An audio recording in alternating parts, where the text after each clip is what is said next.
I'm American, and they put petroleum in our moisturizer. But that's nothing in comparison to what's in this iceberg. 7 deadly topics curated by the Reddit children. This entire list was fabricated by me, using my wealth of knowledge I've cultivated from being a Grandmaster Karthus player. From rare and arcane knowledge, unknown to 99% of the player base, to the esoteric and horrifying, we've compiled some of the most obscure League of Legends information possible.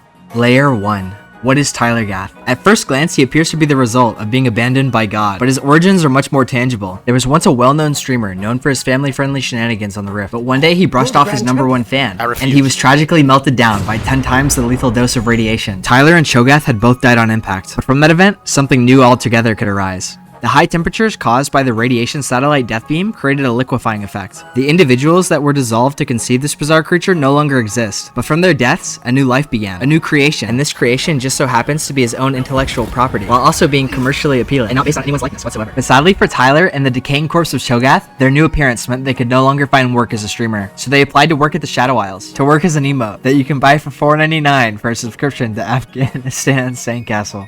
Wow, I'm so proud of you for watching this far. Good job. You're so much smarter now. Speaking of capitalism, did you know that League of Legends isn't actually free to play? It's common knowledge by now that League isn't actually free. Even most normies will tell you that every match costs a piece of your sanity. While this notion isn't completely incorrect, I think the spiritual tax one may incur is irrelevant on already soulless people. On the other hand, you have a casino tab that's tied to your ability to unlock new champions. These capsules serve as a conditioning medium that gets you mentally used to the idea of unboxing loot. I admire the genius that went into these boxes. The UI design of this isn't coincidental. This is a deliberate engineered move to extract as much wealth from the uneducated as possible, one that I'm totally on board with. Very based. Next on the iceberg is Vanguard anti-cheat. With such claims like it's spyware, this is a remote access Trojan. It could very well be, but in the current video game landscape, cheating is too prevalent. The people crying about how it's Chinese spyware are probably soy boys. Or actual bugs. People put too many thousands of hours into competitive games just to have cheaters ruin our pseudo self-improvement simulation. Personally, I think the moment you queue for a ranked match, your PC should be accessible by a wide array of government workers for match quality assurance purposes. Why can I run whatever program I want? This is just too much freedom. Here it says that scripters are in 1/10 of League of Legends matches. After the introduction of Vanguard, the scripter population will be rounded up, shot, and harvested for their organs. That's a quarterly net scripter population decrease of over 15%. But what happens to their now childless grieving parents? We can put a pin on that. We'll circle back and touch base on that later.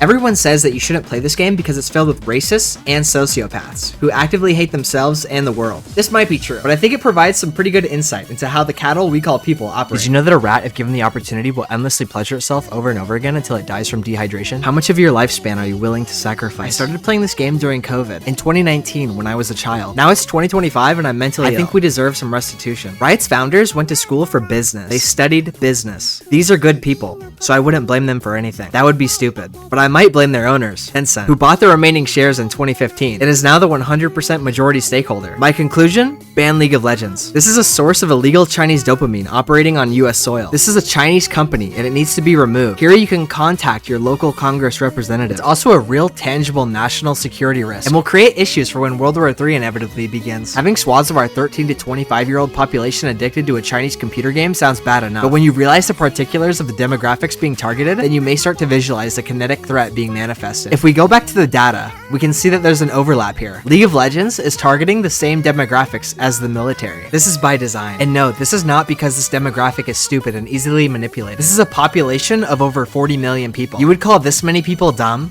Really? We can see that militaries have been targeting this age range for about 5,000 years. That's about as old as civilization itself. Riot has apparently seen these business strategies and has taken the initiative in mimicking them and implementing them in their own products. But here's the catch. As stated earlier, this is a Chinese company. Concepts like freedom and justice are completely alien to them. This could also get in the way of any and all future upcoming false flag operations we may or may not be planning within the next decade, which, for the record, would be completely justified because China's economy has rapidly began to outpace that of the United States, and our $1 trillion military budget further intensifies that need for proactive aggression. A war would be doing the world a favor, because it would be a really good beta test for the 4th one. And the Soviets and Iran are kinda SOL at the moment. Sadly, this is an unavoidable conflict, and has been almost completely caused by our bloated defense budget. It once soared, now turned bomb, and in order to be defused, requires that we go to war. Ideally, somewhere around the 24th parallel of the Taiwanese coast. And when all said and done, at least we'll be psyoped into agreeing with the future justifications provided by state officials. The mass corporate griefing is not only limited to the financial dismay of the consumer. I would also make the argument that it's a huge waste of human cognition. I don't have any friends that actually play this game, but I remember skimming through a video of a master ranked player saying that he didn't regret the time he spent on League of Legends, and that there's some magical life lessons to be learned from having played something competitively. I think you're wrong. It's like trying to sustain your body on sticks of gum. There's stimulation from chewing, but it's devoid of any real calories. It's just stimulation. There's no gain. It's like if you had a factory, but instead of having your mind dulled by doing pointless tasks, we gave you the illusion of having fun. Like a happy factory. Like a factory, but for happiness. I want to be mutilated. It's a waste of your brain's developmental process. High-ranking players believe that they continue to play the game solely to improve their rank and skill. And at the same time, the company is playing its own game.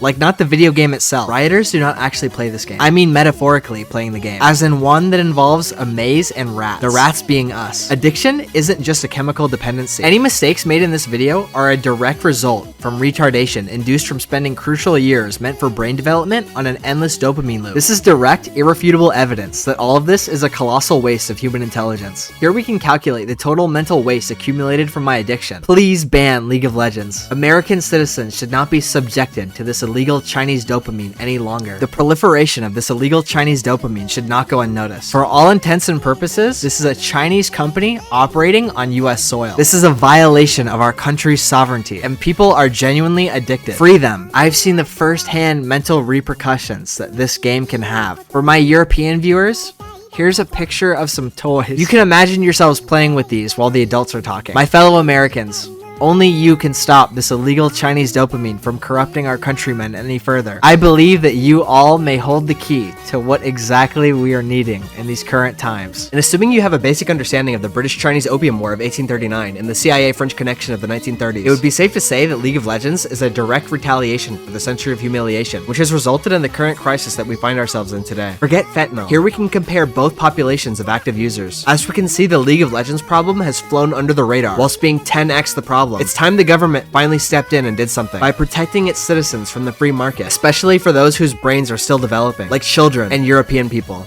Next on the iceberg, NA versus EU. We've heard that many European players feel as if their region is superior to North America when it comes to League of Legends. This is a commonly held belief amongst the inhabitants that reside in the servers outside of the United States. Some have based it on the fact that their server population is double ours, which means that there's room for double the amount of competition, while others have noted that maybe European people just have less going on in their lives, so they have more time to focus on pointless computer games. We might fall under the controversial persuasion that Europe may actually just be inherently better than the US at MOBA games. But when World War III eventually comes around, they'll be the crucible for the implementation of a new generation of weapons technology. So while you're up to your neck in an ocean of the burnt out husks of Chinese and Russian tanks, us Americans will be protected from harm, due to us having the world's highest concentration of billionaires, which means that they'll have no choice but to protect the country using a force field, made from the physical manifestation of their overaccumulation of currency. Good luck, EU. You're gonna need it.